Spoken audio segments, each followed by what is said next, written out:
Storm You may now Spirit. select your heroes.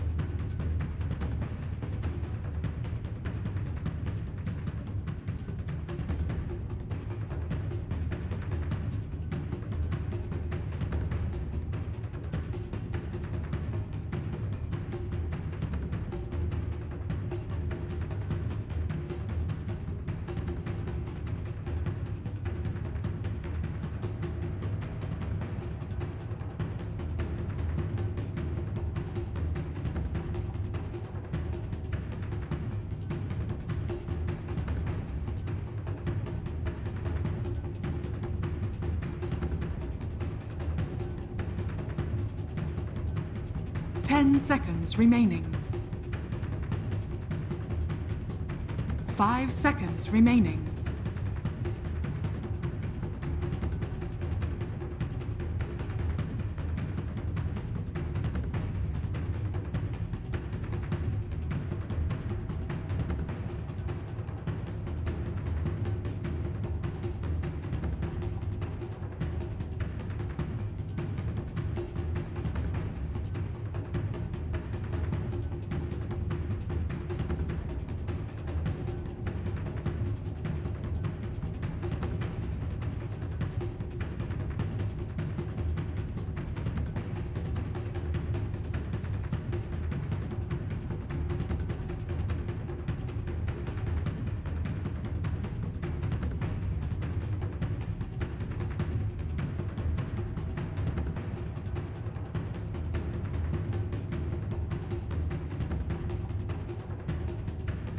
Sir Action Slacks, another very, very good interview. Hopefully an Emmy Award win.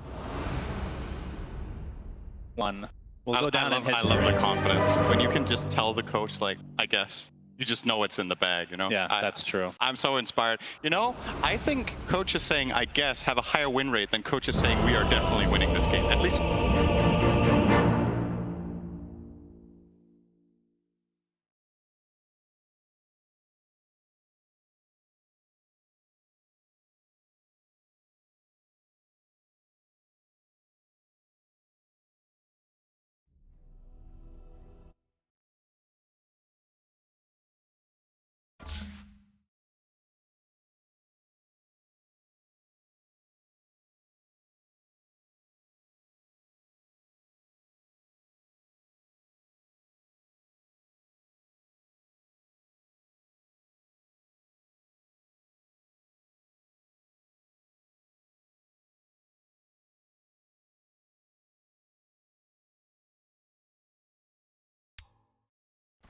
one to deal with because you're a mobility-based hero, right? As Primal Beast, you really need to move around and navigate the fight, and you have an ability that gives you a lot of armor, but in the way, like Clockwork is 90% magic damage, he has a lot of ways of interrupting your movement with cogs, with hookshot, battery assault is annoying, and you have Pango ult that's going to be annoying for you.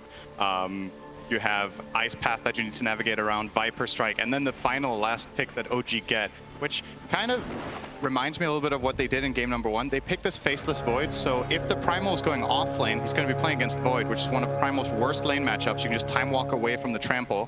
And if he's going mid, he's going against Pango, who can just swashbuckle away from the trample. So yeah, they kind of cover their bases here where they see Gaming Gladiators going for a top tier pick, and they just make sure there's nowhere he's going to be truly happy to play. So it's a very disruptive way of thinking about drafting that not only do their heroes make a lot of sense together, but there's one singular hero in the enemy team that you're really just trying to make miserable, and that's going to be Ace. So curious to see how he performs in this game. I think it's a very, very difficult run. Yeah. What about the other heroes, though? We have Lifestealer with the Infest Bomb potential into the Storm Spirit, which was the last pick from Gaimin. The Storm pick was very good. See if they can execute properly in the mid-game. Try to get some pickoffs here onto OG. How many Midases we can see this game from OG? I don't think BZM usually buys Midas on Pango, so yeah, I'm gonna go out on a limb here and say 0. 0? It's the Void? Viper Midas. Maybe Uragi will buy one. What does it, Jen? Yeah, I mean, Faceless Void buys it from time to time, right? And Amar buys one every game, so I think it could be 2 still. Yeah, I mean, it's possible. It definitely could be. And on the side of Gaming Gladiators, yeah, Lifestealer, probably the only one who would ever buy it, really. if you buy Primal Beast Midas, you're playing the hero wrong. I'll go out and say that right maybe now. Maybe he needs it real bad this year because of the bad matchups. I think that's not a good look. I mean, what kind of itemization can you go for Primal Beast to try to mitigate like the counters that you're going up against? I mean, you obviously have to get BKB, right? That's every game. Yeah, no but you have to get it even more this game. You have to get 2 BKBs. Oh, so a refresher. Okay. But you don't have mana for that, so you need some sort of item to give you mana. So you're gonna hope that you find. All right, give me the full list of items that will allow him to have double BKB. Is he getting the robe or not? Let's just say everything goes his way. Okay, BKB phase boots, robe, refresher, and then is Wand enough? I don't actually know. It's probably close. I don't know. His mana pool is atrocious. Taiga taking pretty heavy damage in the bot lane here. Dyrachyo pops the rage, take off those poison attacks. I mean, you could also go BKB refresher and 6 mangoes. Okay, sure. That sounds a little less than ideal. He has 3 of them already. He's halfway there. So he just needs to not use them. He almost has his first major item, 6 mangoes. Maybe if he could get the mango tree, then it would be possible. I do not buy it. Yeah, missed that so much, Misha. Onslaught with the trample, lots of damage. I mean, you talked about how Yuragi can deal with this, but what about Jakiro? Yeah, Jakiro is not particularly good against Primal in lane, so Misha definitely has to be careful about positioning. One of the upsides to Jakiro over certain other supports is it has pretty high base HP, so getting the full kill is difficult, but you put a lot of pressure and you do economic damage. Jakiro's probably going to have to buy salves here if he keeps getting pressured. But yeah, it could be better, it could be worse. There are certain other supports that absolutely get bodied by Primal, and Jakiro is not really in that category, but it's also not the greatest. We are many minutes away from this happening, so I don't know why I'm bringing it up now. Tier 5 neutral items? No, actually, for once you're incorrect. I can't believe it. Well, I'm bringing this up because I know you're such a big fan of Clockwork, but I am. seeing the Aghanim Scepter at this tournament, it hasn't been picked up as much because it's a lot of it is support and you have to get the gold, but when it's picked up, it feels impossible to play against a lot of the time. Yeah, I think the biggest upside to it is just the vision, right? If you're playing support clock and you just spam out the rockets in key moments, you get a lot of information, which is very powerful. I do think in this game, Taiga is more likely to go 4-step, though. I just think it's too good to not buy.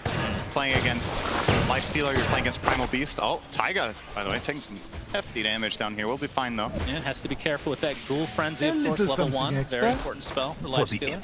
I mean, unless they see incredible value in getting the multiple rockets, I think the best Clockwork build in this game is probably 4-step Lotus. Get the Lotus against the Global Silence for any teammate of your choosing so you can save them.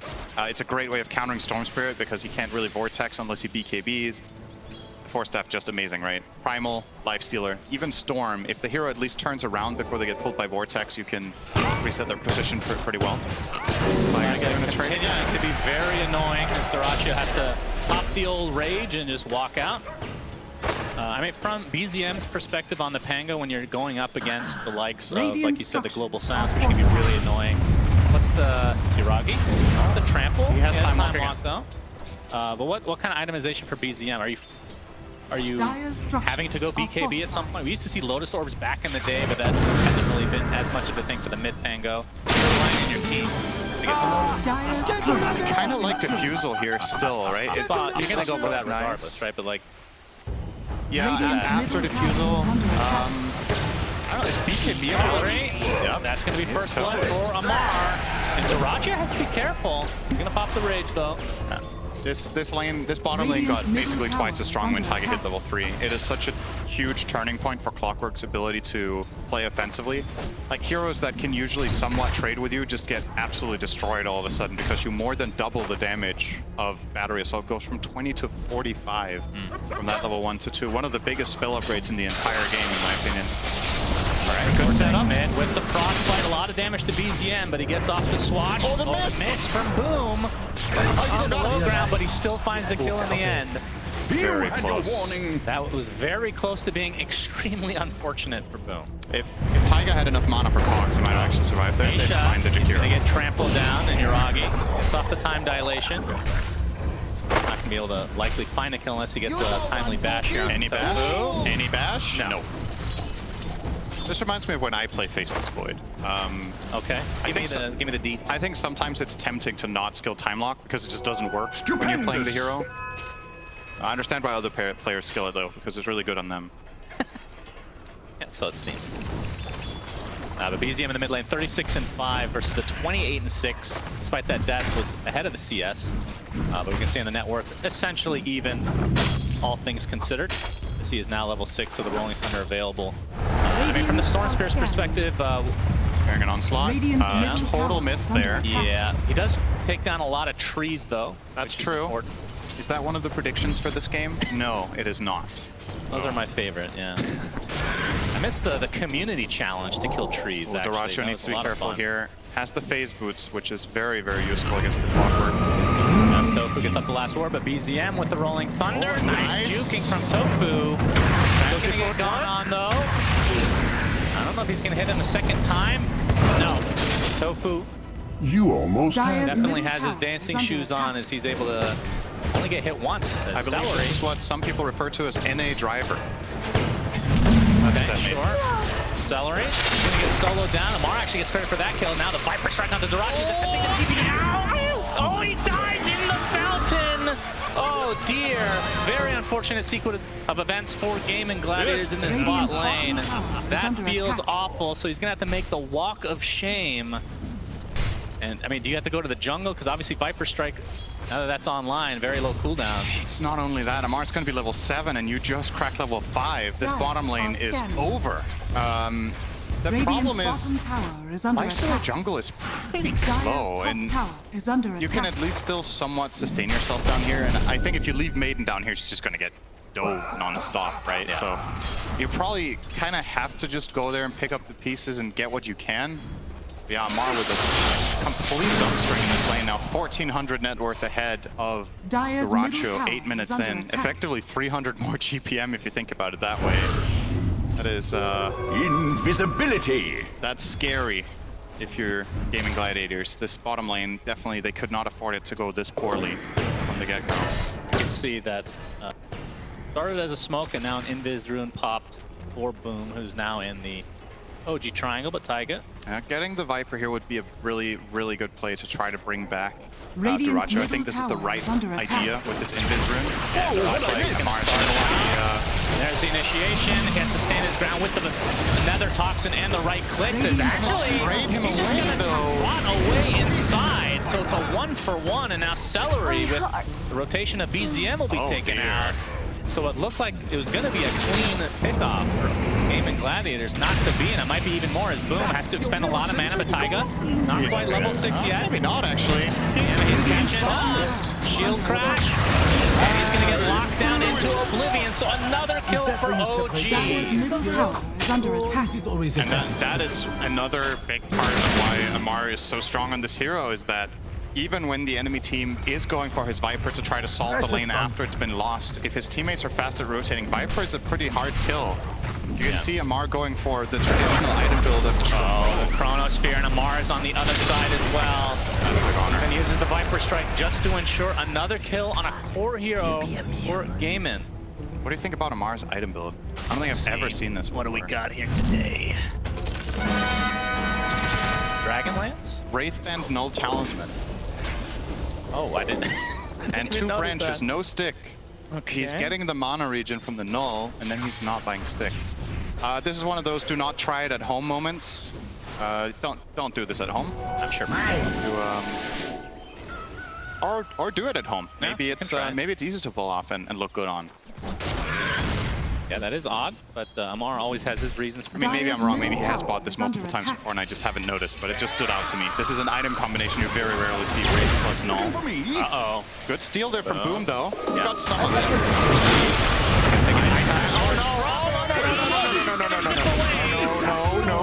Will take down eventually, though, Tamisha. And now Celery looks to be next, potentially. Not even needing the Rolling Thunder. And Gaimin they're getting punished every single angle of the map right now. That is a kill I would have never expected there. The fact that OG finds that with that combination of Jakiro and Tango was really, really good. And he was on the edge too. I think he died from the last tick of Dual Breath. Just the very last second, so also we had what's called Uragi, the global silence, the infest out, and they do claim themselves the Faceless Void. It's hard not to look at the scoreline because it's a 3K lead for OG, but Taiga is going to be the next to fall, it looks like. Okay. So Gaiman able to get some important kills here to try to get back in this game. Well, they've also taken half the mid tower, so not too bad. Great rotation there, good first global. Usually what Faceless Void does so well against Primal, which is also what happened in lane, right, is that you go on him and he just time walks away, but when you do have that global silence and you time it well, you start off the onslaught where Void is like, oh, they're going on me, and then you global him and he can't solve it. Obviously Void will be itemizing against this eventually, but not yet. Dire's top tower is under attack. And it's off!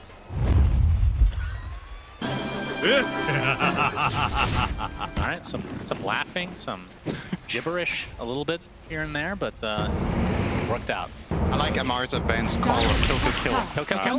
Good strategy there. I do believe that is a winning strategy most of the time. Yeah, Fofo, he's dead. Kill to kill. If you come That's back, definitely a throwback to Eternal Envy days, right? Just repeat the same word. He would still be saying kill now. It's just like an endless loop. Dire's top tower Recursive is loop under if you're a attack. programmer. Why has anyone ever made an Eternal Envy remix? Like, I'm sure it they have that exists. as like it'd be a pretty, I was gonna say a pretty good beat, but maybe Dire's not. top But it would be a tower beat. is under attack. I've actually seen one. You have? Yeah, you can just Google it later. Yeah. But OG with I a will 2K definitely lead do now. that. Radiant's Ace. bottom tower is under attack. Company in the Dire's driver's seat top right now. tower is I under mean, what does attack. Gaiman need to do? The Infest Bomb was great, but obviously the global silence was needed for that kill. Dire's structures Very long are cooldown. They have global again in 10. I think you make another move like that. So just do everything off global cooldown. Not everything, but you need to use Radiant's global. bottom So whenever you tower is have it, under you should attack. make a move, and when you don't have it, you maybe need to be a Radiant's little bit bottom more tower creative with the has plays that you fallen. make, but when global is up, there's just no excuse for not finding a big pick, and it's gonna happen right now. Barnaby swashbuckles to the creep, which actually gives him a little bit of extra space. But there, he's gonna get silenced and eventually brought down. Boom. Yes, Every it did, but he ounce of mana dodges the had. hook shot. Oh. He's gonna be spotted, but I don't think they can close the gap in time. The ice path just barely not in time. And that is why Dire's Taiga's middle nickname is tower what is can under you do? attack. Sometimes you just miss. Dorachio focusing on the tier 1 tower will have to rage away as the rest of OG have come in. They brought this back for sure. I mean, That was in a the span of very couple fortunate minutes. swash, to be honest. Like, Yes. that play got so much harder than it had any business doing because the perfect timing of the swashbuckle as Storm was jumping, and he had no way of knowing that. So, just pretty fortunate there. But also, again, Boom at least getting away from that is really great Radiant's news for middle him. He's tower closing in is on the under Witchblade. invisibility! Maybe he can solo Void with that plus global. I Okay. think because Void has Treads Midas, right? It's like Uragi is very far away from any defensive item that's going to solve the global. He's probably going to go Manta after the Maelstrom, I would imagine, or BKB, one or the other. But until that point, I think Storm has his number. And they could even kill him with an Infest Bomb, I think, without global, as long as they have that Witchblade. And Taiga is going to find Celery. Indeed, inside the cogs. Ace is here to watch for the time being, but Dorachio pops the rage, and now the focus is on Taiga. Gets off the hook shot, and look at that range from Amar. They end up getting the support kill in the end as BZM gets off the hook. Doesn't want to go for the Rolling Thunder's body, but the Electric Vortex comes in. But you have to be careful with that Storm Spirit. The Infest into Ace with the trample. Not enough to finish off Taiga in the end as the uproar procs. The cogs being used as a wall to be able to maneuver with this Rolling Thunder. That's going to be the death of Ace, and now the Chronosphere on his teammates. But the more is on the Lifestealer, and Dorachio will fall as a result. Not the prettiest of plays, but OG still get it done.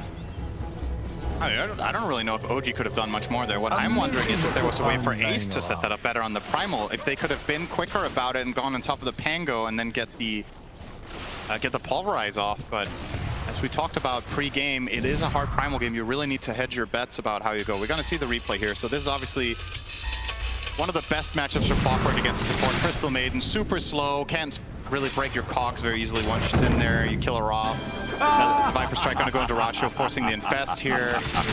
And this is where, so when this Storm Jump comes in, if Ace uses his spell combo onto the Pango, I think they actually could potentially kill him there. Right here, the onslaught, and that is a lot of damage. Taiga is dead. That'll do. Closing in on BKB now, Ace. We'll give him some more freedom, but it's not a guaranteed connection. You still, when you're pulverizing, you get countered by the Chrono, and you can get countered by hook shot. So it's not It's not one of those primal games where it's just like, all right, BKB unlocked, I'm going to start crushing fools left and right. It's not Is that what he said? Is that a voice line? I'm crushing fools? Is it? I don't think he speaks any Radiant's actual top words, tower is just under attack. roars.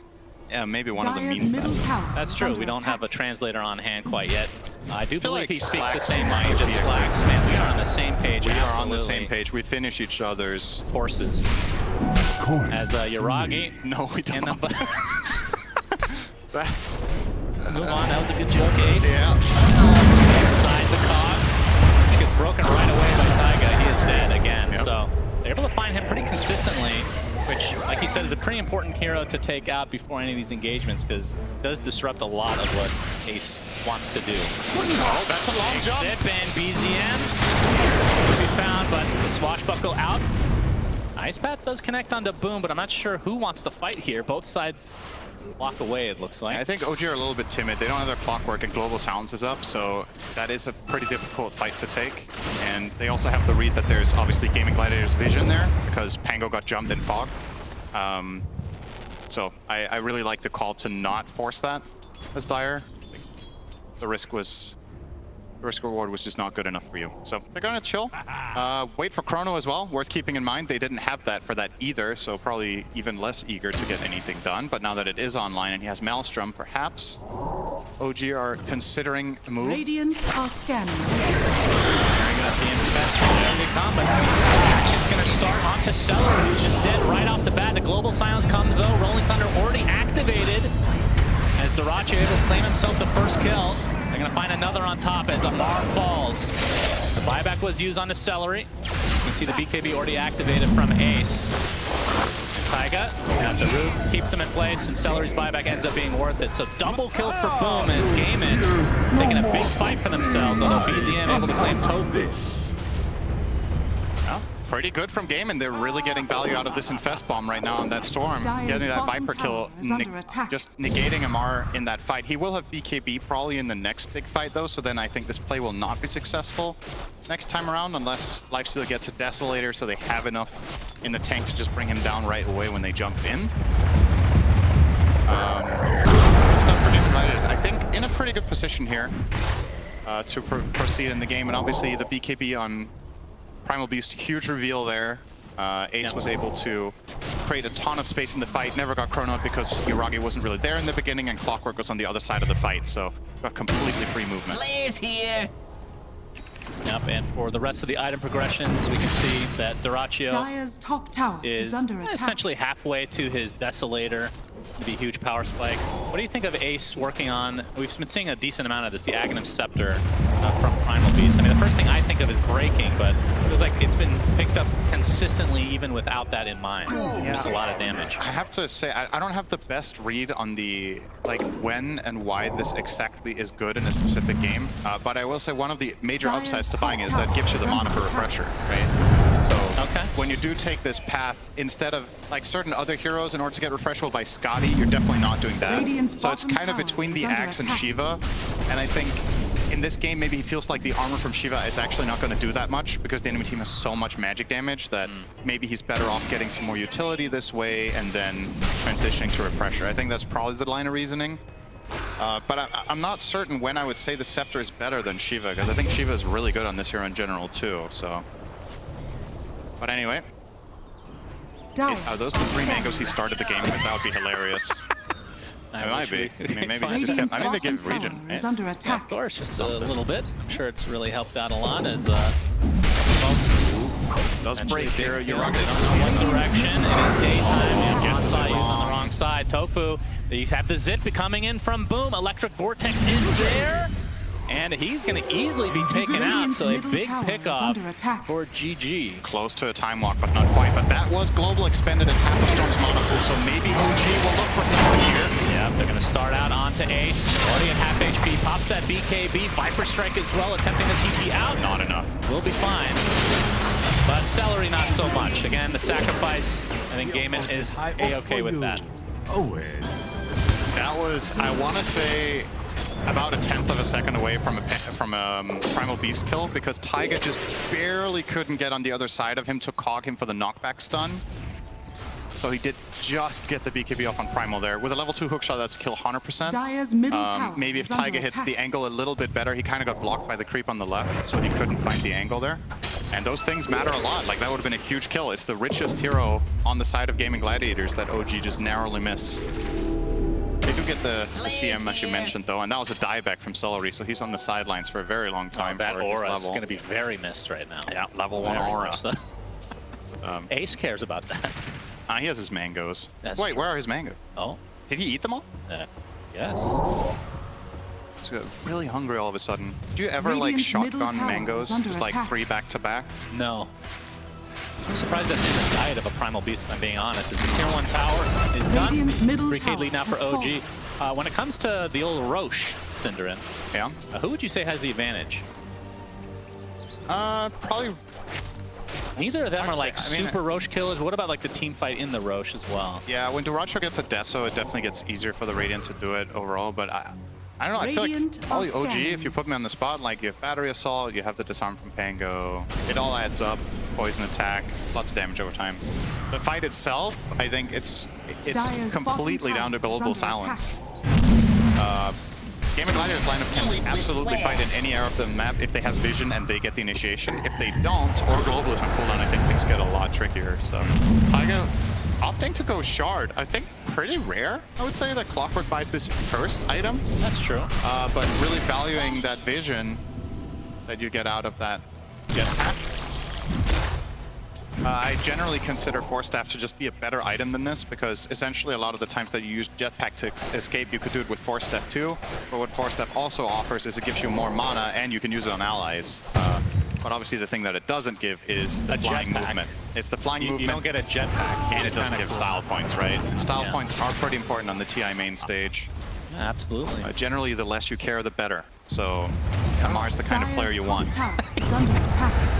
Yeah, that's pretty accurate, actually. I mean, there was a lot of questions when they were at their first LAN this year. How would they react? Because they're very good online. It's literally the same thing, right? But then they had It's an not interview with the effective. coach, and he was like, I guess we'll win. And everybody was so inspired, they won the whole event. So Can't blame him. This rocket play will show that the Roche is being taken right now from Gaiman. We see OG not that close right now. They're going to smoke up and try to contest, but this Roche is going down. It seems like the purpose of this from Gaming Gladiators is to bait a fight. I think they know that they're not going to get it in time. Yeah, they back out for now.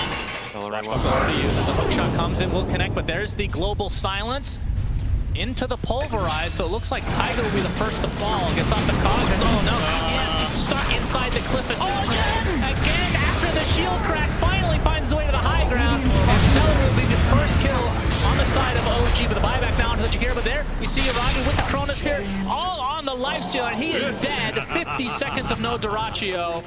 And that might mean OG gets Roche, but we'll see. It is only a couple kills, but again, the lifesteal is the big one. The fact that OG come out of that After the with worst that rolling result, thunder. like Yeah, double, he went from stuck to stuck with Rolling Thunder. Like, it happens. we're man. going to see the replay here of it. So good Global, in my opinion. I think they have to kind of combo break here and get the Clockwork out of the picture immediately so they get a numbers advantage. That Panga roll, and then this hero has some of the funniest moments in the game, but they were still okay. Painful at times. Yeah, Roche, very low. It is low, but the hook shot onto Ace, and it looks like Iraq is going to get the Aegis, no problem. Ace now cannot get out of the cogs easily. As a result, OG can pick him up. And now they're going to continue on. Boom. Pretty low on mana, but BZM pretty low on HP. So they reset. Be happy taking that first Roshan for themselves. Now they're sporting that 4K lead. And the global silences, I mean, they've been consistently getting kills, but in like a Roche fight, like that was essentially, they popped it, they killed the support, and the support just popped back pretty much. Yeah. Like, they don't stay dead very long in these. And if you're just getting a support out of the global silence, maybe not.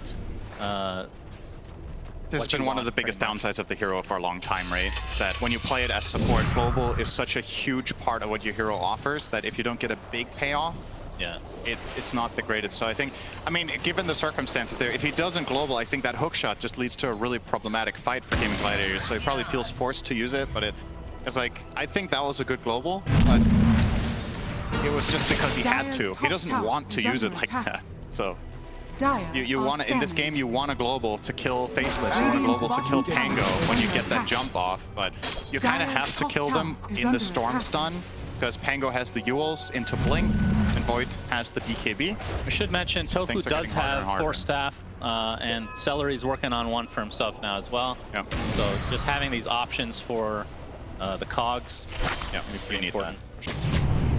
Best.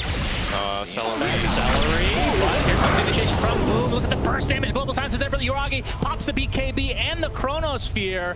Trying to focus down Celery to start things out. They'll get him relatively easily. Now Dyrachyo gets destroyed. Nisha gets credit for that, and Boom able to zip away.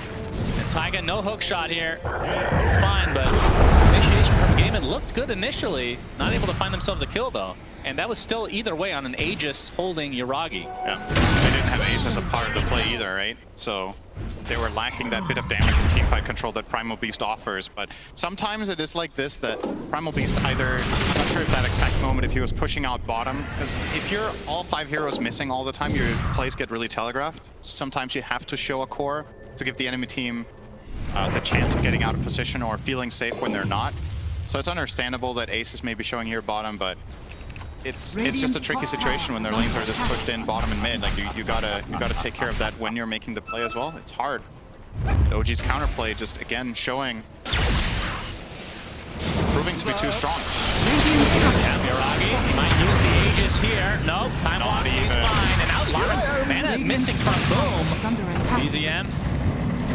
Looking at Rolling Thunder. Celery, he's going to be spotted and easily brought down from OG as Ace gets 4 staff action. Different from Boom. It's going to be in the best bomb. They're going to try to focus on Uragi to get him. That's life number 1. But the Storm is already dead.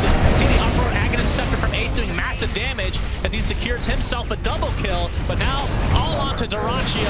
Gets bashed up, gets brought down, and it looks like Ace is next on the list. Pops the Uproar one more time. Oh, he actually gets a nice pulverized triple kill for him. And ultra kill, and it eventually brought down to Uragi's hands. Man, I love that Aghanim Scepter. I have to say, it's kind of winning me over right now, that X. I mean, in Aghanim's Labyrinth, that's the hardest parts. And that was a pretty strong fight. He did more damage than his entire team combined in that fight. Absolutely. But that, I mean, that is an issue, right? Because you're losing the lifesteal and the Storm pretty early in these fights. See the replay here. Yeah, so Maiden dead straight off the bat. That's a very nice use there from Misha of the Psychic Headband to push the Primal Beast away a little bit and buy some time. This connection is super good though. Really isolating, killing Viper. I think he had 1 second cooldown on BKB there, by the way, Amar. So could have been a very, very different outcome if that had happened 3 seconds later. The Uproar is going to feel real good. Oh, yeah. Into the pulverize. A hook shot into live. Taiga is here to try to help. It's disarmed there. Yeah, Gaiman just disengaging a bit as...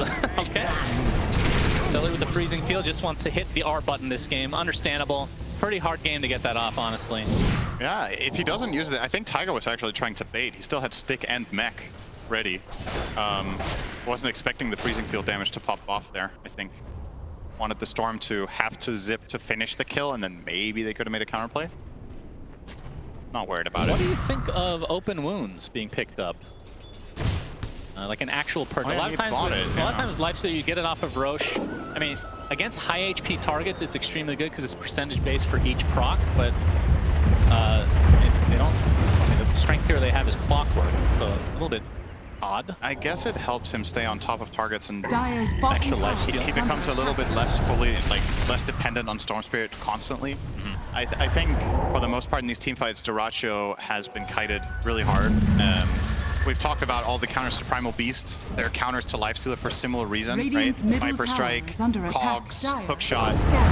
If you have this shard, maybe you can stay on top of a target or at least reconnect on them later in the fight. It's a relatively small price to pay for the opportunity that it could offer you, right? Bottom tower is under attack. But yeah, obviously you would rather get it from Roche, but that has not been happening for Game in this game. Yeah. Uragi. No, hook shot. Taiga finds Celery again. Still doesn't Mara is in force. the area to help finish the job. Thing. Court kill is boom. It's going to be seen here from Misha, but pretty hard to catch that Storm Spirit without either. I mean, they have Ice Path, Chrono, and Hookshot. That is quite possibly the worst gauntlet challenge I've ever seen. You get hookshot by Clockwork, isolated, and you don't have Force Staff, and then you challenge him to a duel as Crystal Maiden. I think you cannot use the gauntlet any worse than that. Radiant's courier has been killed. Very good from Celery. He knew that he was doomed. And I mean, Celery, he's a memer, so. you're 31 minutes in, you don't have Force Staff on Maiden. He's having such a hard game. He had the dieback earlier we talked about. He's just been dying every fight. 11 deaths here.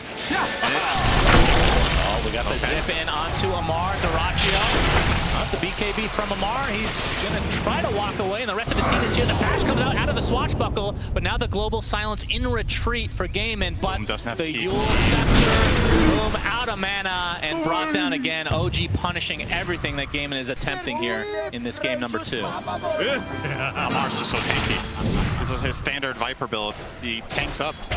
Dragonlane Scotty. Radiant's 3k bottom health, tower is under 25 attack. armor. Lifestealer doesn't have the damage. Yeah, Dyrachyo is gonna be jetpacked on, and Bash comes out for BZM, gets off the open wounds, but it's not gonna matter. He is caught out.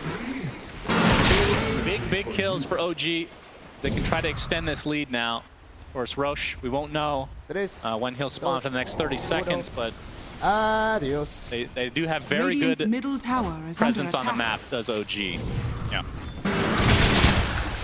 And Silencer's early efficiency is really starting to fall off now, right? Because this is what usually happens with the hero. Enemies ultimately get the gold to counteract your global. If you're not very farmed and have a refresher yourself, you can't really offer the same dangerous utility in the fights you could before. Or you survive till you get tier 4 items, and then half of them will dispel global silence. That doesn't help either.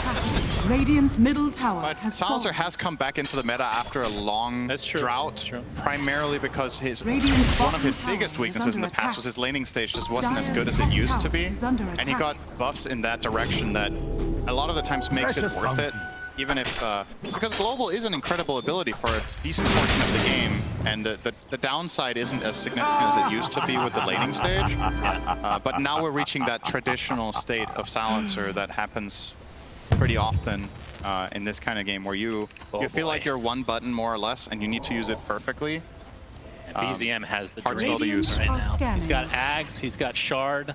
He has the 2.5 second shield crash talent at 15. He is doing a lot. He even has the Brigand's Blade, tier 2 item that he's going to still hold on to because it's that good on this hero. He's going to do a lot of damage in these fights. As long as he's able to get off the Rolling Thunder, he is going to be very fearsome. Smoke from both sides. Boom. Dire is being he's infested on right now. Radiant's top tower is under attack. I mean, we should say one downside to infest bombing is that used to be the way to play this Storm Nyx combo from back in the day. You're not getting the HP benefit, really. Like, it's not a save. We've seen that from the group stage, how powerful that can be. That's true. And it's off. If you're always engaging with Infest, it never does anything else than that, right? Yeah. I will say, though, the way these fights have played out most of the time, I don't know how much of a save it would have really been. Probably I think not. most of the time that OG isolate them, they're kind of just in trouble regardless of an extra 500 or 1,000 health, however much it is, depending on level. Okay. They are going for the old Roche. It's already at half HP. And I don't think OG's going to get here in time, so this is going to be a nice sneak. That is really, really important, actually, for Gaimin. Dyrachyo regretting buying his shard now. Although Boom will take it, that's a very good one as well. They put the Aegis on Lifestealer, not on the Storm. Generally considered one of the single best Aegis carriers in the game because of that full mana pool you get back, but... That is interesting. I don't know what the logic is here, because a lot of the time when you put Aegis on Lifestealer in this like Lifestealer Storm combination, it's because Lifestealer's going to go and hit high ground, right? That does not seem possible in this game right now. Yes. I think you have to find team fights, and that's where I like it more on Storm, probably, so he can play more YOLO, just jump in, expend his mana pool, get a second life, and try again. As it stands, OG's heroes are just getting so damn tanky. Viper with the 3k health as we've covered. You've got Greaves on clock. Tango's got Ragi, he gets gets initiated on. Okay. He gets blown up from 100 to 0 instantly. Like I said, they don't have the damage, Shannon. It's Radiant's middle tower Well, is case in under point attack. right there. If they're able to use... Yeah, the shard does a lot of damage from Boom, of course, but... And like I said, the open wounds, it does percentage-based damage. No matter how tanky you are. Of course, they do have ways to dispel it, but if you're going to be stun locked, then it eats through you very quickly. I think Uragi was really surprised to die there. His 3k health and a Titan Sliver just died in a vortex. Crazy. Obviously, Boom with the level 20 talent has that longer vortex, so helps out. Is eyeing up a BKB now, has the axe.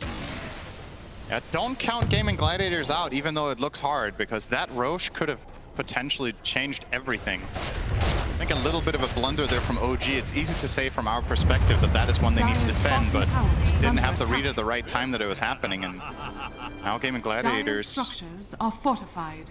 Foot on the pedal, just straight down to bottom tier 2. I don't think OG are interested whatsoever in trying to defend this one. I will say, even though, I mean, we're seeing them actually hit buildings with his Aegis, right? So that, like you said, having that on Life Steal, it does help.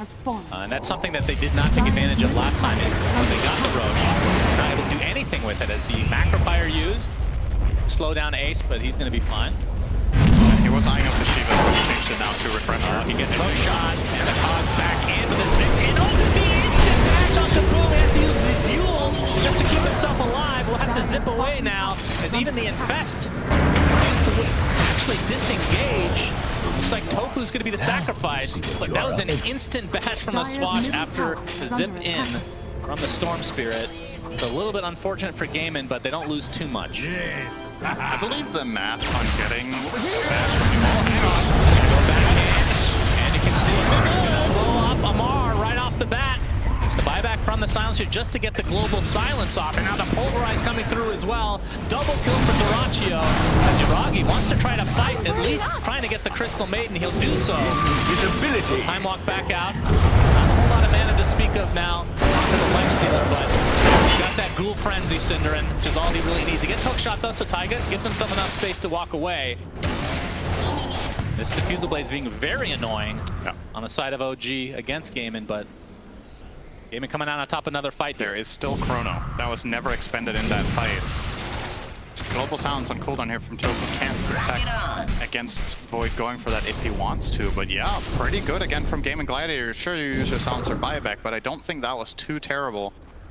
Aegis, however, only 1 minute left, so I think they would love to find one more fight as long as this is online. Global up in 30 would align very nicely with the play, and you are seeing them all go back to base to get resources, and I would imagine a smoke could be on the menu next. Do they have any left? They don't, I think.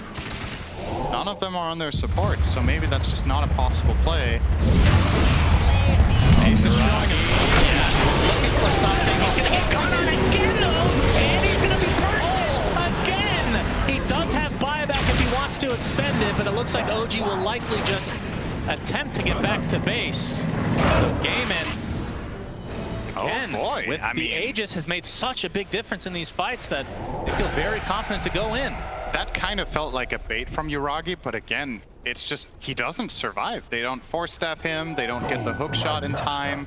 I think that time the Swashbuckle did also bash, so I don't even think he was unlucky on the Pango. It's the wrong read on how tanky he is, really, and I don't really blame him that much. I'm also a little bit surprised with how easily they kill him, but considering they already did it bottom, by now he should know what the game state is, right? So this time around, I think less excusable than the first one. Gaimin, I mean, this game looked like it was getting really grim for them. I think, yeah, the win probability was 84% for the Dire. Now we're pretty much back to a 50-50. Radiant's bottom Anyone's game again. Doraccio no more with the Aegis. He's gonna get pushed back, but he gets the Infest off in a creep, healing up a little bit, trying to get his HP back via right clicking, but it's not gonna happen. But the reinforcements have arrived. As Boom able to get one. Taiga bites back into the game. Ace off the BKB, now focusing on Amar with that trample. Doing quite a bit of damage now. He'll have to just TP out, but he gets back. Whoa! It was on cooldown, I think, from Shield crash. The bash was on cooldown? Yeah, I think he got a bash from shield crashing on the left. Ah, okay. So I think his basher was on cooldown to that one. Because, like, That was a shield crash plus a full swashbuckle. If you don't bash, I don't know, it's like 25% maybe to not get a bash when you use both of those together. I think we're going to see it perhaps in the replay here, so keep an eye on that in the end off to the left. Nice global here, by the way, was almost enough to save the lifestealer. Didn't mention the Greaves, by the way, on clock. To be able to dispel that. Very nice. Exactly, but the global just made him take a little bit of time to make that play, and that was enough to not get the full cogs combo off. But we're going to see here, I think this is where he already crashed off to the left, right? It was on cooldown down there, so. Yeah, he's happy, yeah. That was a close one. Dyrachyo not too happy with that death, though. It seems like both carries are a little bit too far forward. Like maybe each team needs a Lotus Orb or something like that to maybe protect a little bit on these jumps. Oh, he's gonna get hook shot on, and the item is still down there, but he pops the uproar. No more bashes as a result, at least temporarily. Dyrachyo's come to play as well. There's the zip in from Boom, the focus again onto Uragi, and he's dead again! Third time they've done this! Taiga, he's in his jetpack and he's TPing home. They find a lone Jakiro though. So Misha drops to the deck, and Gaimin seem to have turned this game around completely. They've been winning every little engagement since that Aegis was taken. Is it time, Shannon? Is this when you buy A on this combo? Oh man, I mean, do you think status resist would help here, or is that not enough? I mean, it obviously feels bad to have to go for it, but... He even swapped out his status resist, right? He gave away the Titan Sliver to get a ninja gear, so... I think in this, it's actually kind of ironic. I think in this moment he might have actually survived with the Titan Sliver. Yeah, I think that would have... Out of the 3 times they killed him this way, this one it might have worked. And that was the time he didn't have it. I don't know. I'm joking about the disc, of course, but they need to find some sort of way of protecting their Void. OG have really dropped the ball a little bit here in the last few minutes. Yeah, Boom has Sheepstick now. That's huge. So, yeah, now... I don't know, I do think you have to play tighter around the Void. And keep in mind, OG have 1 force damage on the Viper. He has the pipe. Boom actually initiates onto BZM, but there's the E on this blocking for him. Dyrachyo trying to re-engage, but he's going to get the infest off onto Boom. He's getting bashed into oblivion, into the Rolling Thunder. They take out the Storm Spirit. Beautiful coordination from OG as Ace. Kind of left all alone right now, but he's a big, juicy boy, so might not want to touch him here, Cinderin. BZM. It's off the bash. Ace has to use Refresher, and he gets bashed mid-TP. Oh, gets off the onslaught and into the Yules. I would assume this is going to be a kill eventually, but he gets on the Pulverize now. Is he going to get this kill on the BZM? Pops the Shard, and Ace just getting kited with the time dilation on top, and eventually the big bad beast is dead. That is terrifying, though. The fact that he almost turns that into a kill is kind of ridiculous. Again, the damage recap with it.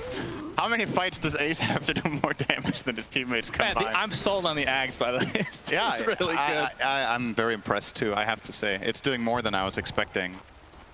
But the result of this fight means that third row with Aghanim Scepter on OG. Uragi's going to take the Ags, so now he will bash via the Time Walk. Yep. Of course, that won't help him survive. It will be a very reliable way for him of stopping the Primal Beast from doing his thing, though. And now they're attempting to go high ground. No Storm for 15 seconds. You can see Ace does have buyback, despite being dead for 50 right now. Hook shot, and Tofu, he is donezo. No buyback. No, yeah, 90 seconds of no silence, so that is big. Now they're focusing down onto Celery. He does have buyback himself, but Amar Company really want to go deep. The Chronosphere completely whipped other than Amar, and that is going to likely be the death of him. We'll see if he gets the tips or not, but either way, technically speaking, Gaimin does defend, and now the zip from Boom, finding the Jakiro. Double kill for him now. So they defend, and they got, no, the Aegis is still there, and it's still 4 minutes on the Aegis. And full buybacks here for OG as well, but that did require 2 buybacks on Gaimin. So it was costly, Cinder. And a helpful Chrono. Yeah. That's unfortunate. I mean, Dire's middle tower you can is totally under understand attack. why he's going for that chrono. If it Dire's lands, middle we're going to tower have the has replay here. So fallen. I really like this engage first off from Taiga. There's a 1 minute cooldown and Silencer's buyback. I think OG have track of this here, so they know it's a high impact kill. They find the Maiden here. And if this chrono Dire's middle connects tower on the has Storm fallen. there, they kill them both. Dire's We're middle talking barracks 0.3 is seconds. under It's like easy to be like, lol, what are you doing here, Augie? We got a double buyback from OG as they've lost their mid set of racks. That means Gaimin resetting. You see Amar not too happy with being chronoed by his teammate. Understandable. The ace is infested on. You can see Gaimin. If they can get the nice little cheeky kill on the BGM, that'll be a dieback. Okay, that's the Aghanim Scepter. Electric Vortex onto the both supports, and they're both dead like that.